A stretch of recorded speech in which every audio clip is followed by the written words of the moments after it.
Olá, sejam todos muito bem-vindos ao canal. No vídeo de hoje nós vamos dar continuidade a este livro, Excede, Pais e Filhos, um caminho sobremodo excelente. Nós vamos começar o capítulo 4, Princípio e Método, Princípios e Métodos no Ordenamento Familiar, Hebreus 12, de 1 a 11. Se você ainda não é inscrito no canal, te convido a se inscrever, ativar o sininho de notificações para que sempre quando eu poste vídeos e conteúdos você já os receba. E também a curtir esse vídeo, para que o YouTube entenda que ele é relevante e possa distribuí-lo para ainda mais pessoas. Vamos dar continuidade à leitura do nosso livro? Princípio e Método. O princípio é inviolável e não pode ser quebrado. O princípio é uma lei natural e procede da soberania de Deus. O método é a maneira de se fazer ou executar algumas atividades. O princípio é uma verdade essencial ou necessária, sobre a qual outras verdades secundárias são fundamentadas. É uma regra mestra ou geral que serve de apoio às diversas formas de conduta ou procedimento. O princípio opera tanto no domínio moral como no campo físico e universal. Aplicado à vida humana, dá à pessoa a distinção de ser alguém de princípios. No reino físico e cósmico, o princípio opera invariavelmente dentro de sua natureza.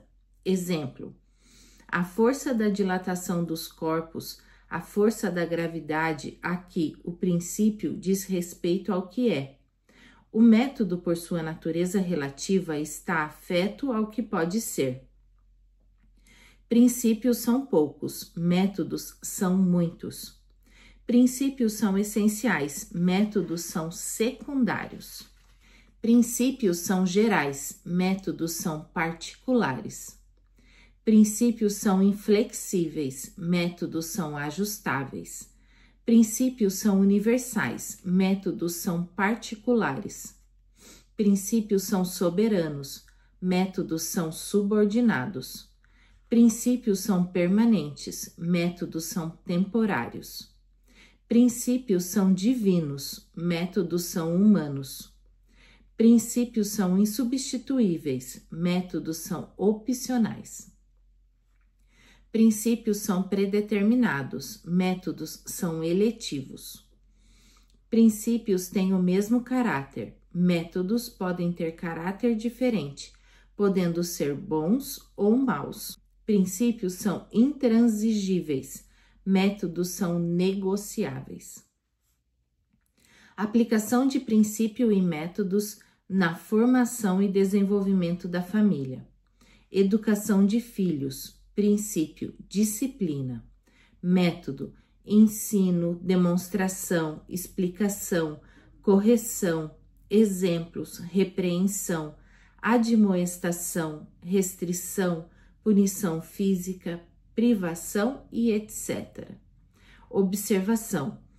Este ministério não recomenda a punição física na disciplina familiar. Princípio e métodos no ordenamento familiar, Hebreus 12, de 1 a 11. A verdadeira e apropriada paternidade reside em Deus, e é desta paternidade de Deus que a paternidade entre nós, homens, é derivada. A divina paternidade é fonte essencial de toda paternidade natural. Karl Barth. Em nossas considerações sobre o tema, precisamos ter em mente a natureza de princípio e a natureza de método. Princípio é essencial, método é facultativo.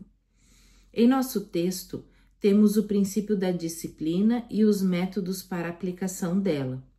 O autor aos Hebreus começa o capítulo 12, dos versos 1 a 3, fazendo uma exortação aos seus destinatários, a que fossem perseverantes nas inevitáveis tribulações da vida.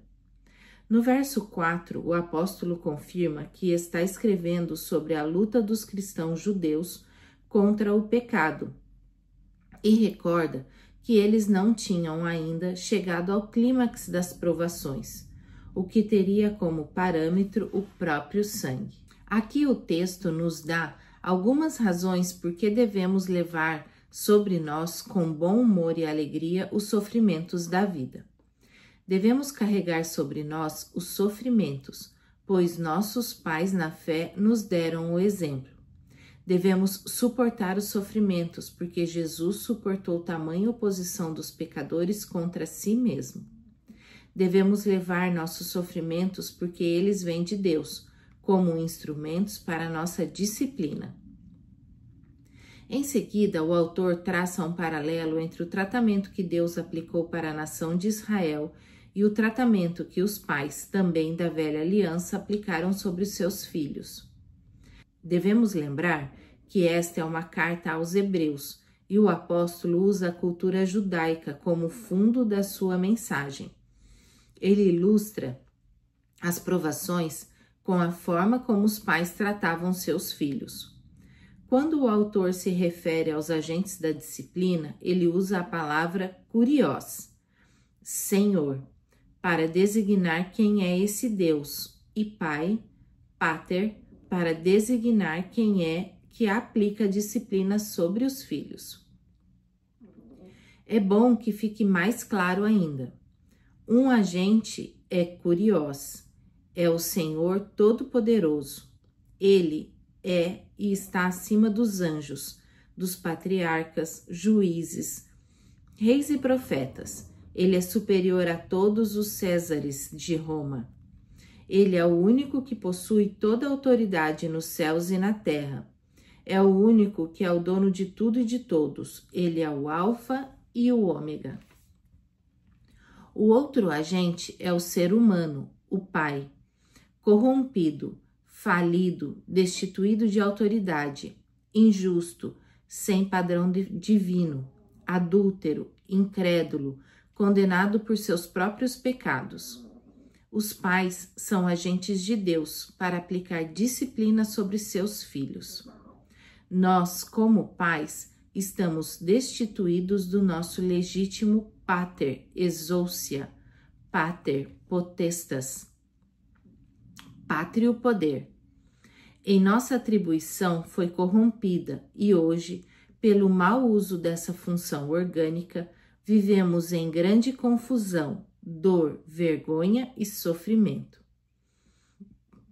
Quanto ao que o Senhor faz para disciplinar seu povo, duas palavras principais são usadas. Paideuei, que no modo infinito é disciplinar, e mastigoi, que significa açoitar.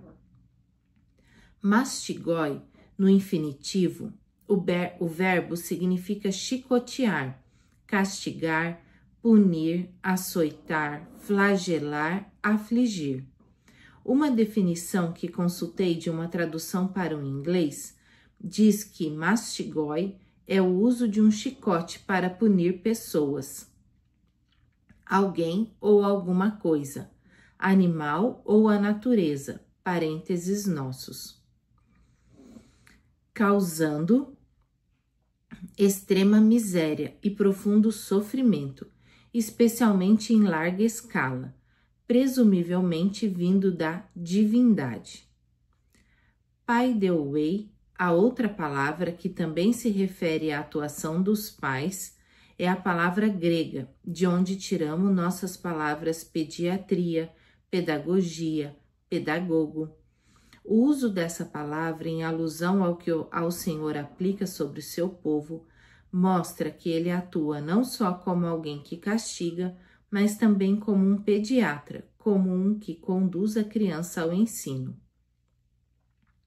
Quanto ao que os pais, referidos pelo apóstolo, aplicavam a seus filhos, é definidos pelas palavras paideian, paideuei, paideias, paideutas. Não verificamos no texto a palavra mastigoi, referindo-se aos pais uma vez sequer.